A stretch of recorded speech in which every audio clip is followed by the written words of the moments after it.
Hi and welcome to my channel. My name is Lorraine, my nickname is Rainey, and you can call me Rainey. Today's video is just a quick demonstration on how to paint clouds. There are lots of techniques and tricks that you can use. This video just focuses on brush work and wet on wet washes. So I took a piece of watercolor paper.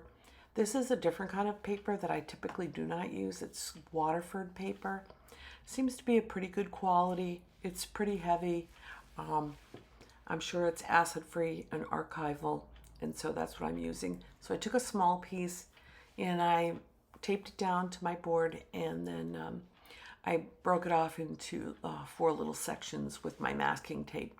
Now when you use masking tape for a piece, don't let it sit for many days without removing it. And when you remove it, be really careful, pull it away from your painting if you're not using art tape and you're using masking tape like I'm using. So this first cloud is the, I believe they're called cirrus clouds. Seriously, I think they're called cirrus clouds. And what I did was I started with I wet the paper. You can see the paper is fairly shiny, and I'm just applying color in certain portions of the surface, and so that's creating that wispy, soft, flowing feeling. And so what I'm doing is I'm lifting my paper, and I'm tilting it, and then when I have it in with the design the way I like it, I leave it flat and let it dry. You can see it's still pretty wet, and I really like that wash. It's so soft. I will use that wash quite a bit, unless I want to do a painting where the clouds are actually the main focus. And so this next demonstration is of cumulus clouds. They're big and puffy and dramatic, and it's a sunny day, not a stormy day. So I'm starting off with a wet surface again, clear water. I wet the whole thing, and then I mixed one of the grays. You know how the clouds are white, but they have shadows where they're, you know, thicker and more dense, and so we're going to need to lay in some shadows. So what I did was I mixed ultramarine blue with a little bit of alizarin crimson, and then also a little bit of yellow ochre, and it just creates this beautiful warm gray. Now you might be thinking I can mix a gray by just mixing black with water, and you could do that, but the gray that you're going to get is so lifeless. So you're better off mixing your own gray for these, and then while the paper's wet, you're going to lay it in, and as with the first technique, you can lift it and tilt it. You can see my paper is very wet. It's shiny. When your paper is shiny and wet like that, and you add paint on your brush that's also has a lot of moisture, you can see it spreads and moves quite a bit. So if you want a little more control, there's 2 things you can do. You have 2 choices. You can paint, you can wait, use patience. I'm not good at that. Or you can use more pigment. And so if you wait for the paper to lose its shine, you will get a very interesting irregular pattern, especially in those clouds along the bottom. And then now that my paper is a little bit drier up near the top, I'm laying in the blue sky behind the clouds. And I actually ended up having to blot a little bit of the moisture off in that corner because I was impatient. I didn't want to wait for it to dry, and I just wanted to get this demonstration underway. So the one thing that watercolor does do is it requires you to move in a patient fashion. Now, you can speed up the process by using a hair dryer to dry the surface of your paper. And if you do use a hair dryer, you're going to know that your paper is dry when it's flat and it doesn't have a buckle any longer. You'll know it's still damp if it's cool to the touch. So if it's flat and it is not cool to the touch, then you know that your paper is dry. In which case you can go over and continue with your, painting, and you can do other layers over the first. The only caution about that is there are some paints that will sit on top of the tooth of the paper. And so you need to be very gentle when you apply a clear wet wash over the top. So just a few little hints on how to move through this whole watercolor painting process in a slow and methodical fashion, using patience. Do as I say, not as I do. I'm not patient. I think I've ruined many a little watercolor by pushing too soon and then not stopping soon enough. So I'm going back in and popping in a little bit more of the grays, and then I'm on to the next.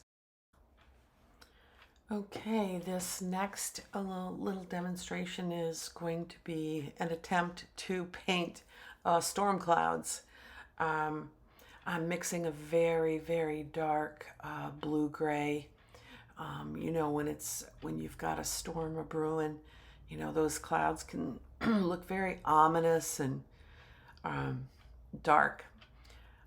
It looks like it made it a little too gray. I wish I had painted it mixed that color a little bit more blue. But what I did was I used ultramarine blue and I mixed it with its color complement, which is orange. So I used, I like to use burnt sienna when I am mixing a gray using ultramarine blue. It really gives a beautiful, beautiful gray.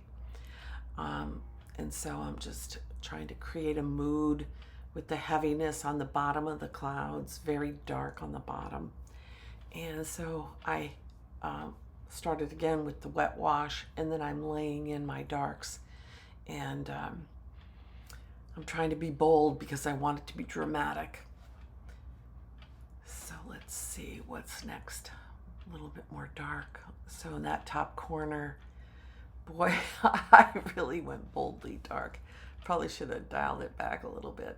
And I know that I did try to correct it as I continued, because it wasn't what I had hoped. But that's part of what watercolor painting is. We try things, and sometimes they don't come out the way we hope they will.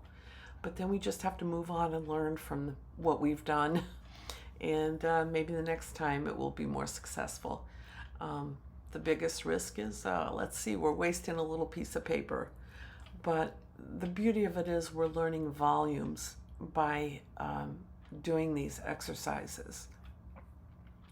So I continue to work it and see if I can salvage it a little bit more dark in the clouds. You can see the paper is still quite wet.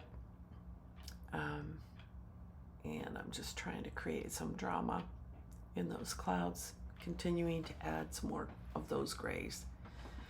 Now, eventually, I can see that I have not succeeded in the way that I had hoped. And so what you can do in that case is you can resort to using an opaque paint over it, water-based gouache. I tried lifting off there to soften that hard edge on that cloud, and it was those paints that I've applied there are staining, meaning they don't lift off completely or easily off the paper. And so I know that lifting up isn't going to be a way to salvage that beautiful light edge of the cloud that I had hoped to have. So I've abandoned the storm clouds for the moment, and now I'm just trying another cloud technique. These are clouds that are near the horizon. They're small and distant. Typically they'll give you a little shadow, and they're in layers and close together. And so in this technique, I'm just adding wet paint onto dry paper. And then when I get a hard edge that I don't 100% like, I'll clean my brush off and try to soften the edges. When you see in the distance, take a look, you'll see them, they get smaller. You'll have the dynamic, beautiful clouds near the top, and then as they get closer to the horizon, the clouds are smaller and layered. And so that one, you have a little bit more control than with the other techniques where your paper is very, very wet. And I decided that I needed to put a big cloud in the top there. There again, I just used wet brush, dry paper. I'm using the side of my brush to give it a little texture. The thing that I want to encourage you to do is to allow yourself time to learn and practice. I know that it can be very disappointing sometimes when your paintings don't come out the way that you hope they will. But eventually you'll get more good paintings than garbage pail filler. And the process is really enjoyable, relaxing, and it's a nice way to cope with life. You know, sometimes life can be out of control, and you know, there's lots of bad news these days, and it can be very overwhelming. And I am so grateful. I am so grateful to the Lord for giving me this this talent, and also the desire to paint. So it definitely is a way to escape briefly from the world around us and just be and do and observe and test ourselves. So I've gone back into that dang storm cloud, and I will be adding gouache. You'll see. I'm like, okay, time to add gouache. So I'm adding some more grays, and you'll see the opaque paint when it begins. What I say is use whatever tools you need to get the result that you are hoping for. I'll use gouache. Sometimes if gouache doesn't do the job, I'll just begin painting the thing in acrylics. Sometimes I'll go and I'll add some pen and marker. It's all about allowing yourself to be imperfect and allowing yourself to practice. So you can see, I try not to use gouache if I don't have to, but if I have to, I absolutely will, because you can see it is opaque. It has a more chalky appearance than the transparent watercolor. So I use it, but I try to use it sparingly.